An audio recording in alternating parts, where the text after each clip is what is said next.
হয়, আমাৰ যোৱাকালি যিটো প্ৰেছ কনফাৰেন্স অনুষ্ঠিত হ'ল তাত অলৰেডি আমাৰ নিৰ্বাচনী যি কাৰ্যসূচী সেই কাৰ্যসূচী প্ৰকাশ কৰা হৈছে। সেইমতে আমাৰ যি ৰঙিয়া নিৰ্বাচনী জিলা ইয়াৰ আণ্ডাৰত আমাৰ দুটা সমষ্টি আছে, ৰঙিয়া আৰু কমলপুৰ, আৰু আমি দৰং ওদালগুৰি পাৰ্লিয়ামেণ্টাৰী সমষ্টিৰ আমি আণ্ডাৰত আহিম। আৰু আমাৰ কাৰণে নটিফিকেশ্যন পাব্লিছ হ'ব 28 মাৰ্চ তাৰিখে। আৰু যি আমাৰ ইলেকশ্যন হ'ব সেই ইলেকশ্যনৰ কাৰণে আমাৰ পূৰ্ণ গতিত আমাৰ যি প্ৰিপেৰেশ্যন সেই প্ৰিপেৰেশ্যন চলি আছে। আমি সম্পূৰ্ণ যাতে আমাৰ যিটো ইলেকশ্যন সেই ইলেকশ্যন যাতে আমি সম্পূৰ্ণ নিকা আৰু স্বচ্ছ পদ্ধতিৰ মাজেদি আমি অনুষ্ঠিত কৰিব পাৰোঁ তাৰ কাৰণে আমি সম্পূৰ্ণ প্ৰস্তুতিৰে আগবাঢ়িছোঁ। আমাৰ টোটেল ৰঙিয়া আৰু কমলপুৰ সমষ্টিত মিলাই আমাৰ total 476 numbers of polling stations আছে। আৰু তাৰ কাৰণে যি পলিং প্ৰিজাইডিং অফিচাৰ লাগে তাৰ আমাৰ ট্ৰেইনিং প্ৰক্ৰিয়া আমাৰ অলৰেডি চলি আছে। আমি সেই সম্পৰ্কে প্ৰস্তুতি আগবঢ়াইছোঁ।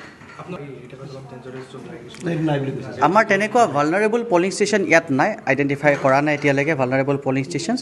আমাৰ তাত ক্ৰিটিকেল পলিং ষ্টেচন আছে, টোটেল 7টা ক্ৰিটিকেল পলিং ষ্টেচন আছে, 5টা ৰঙিয়া সমষ্টিত আছে আৰু 2টা কমলপুৰ সমষ্টিত আছে।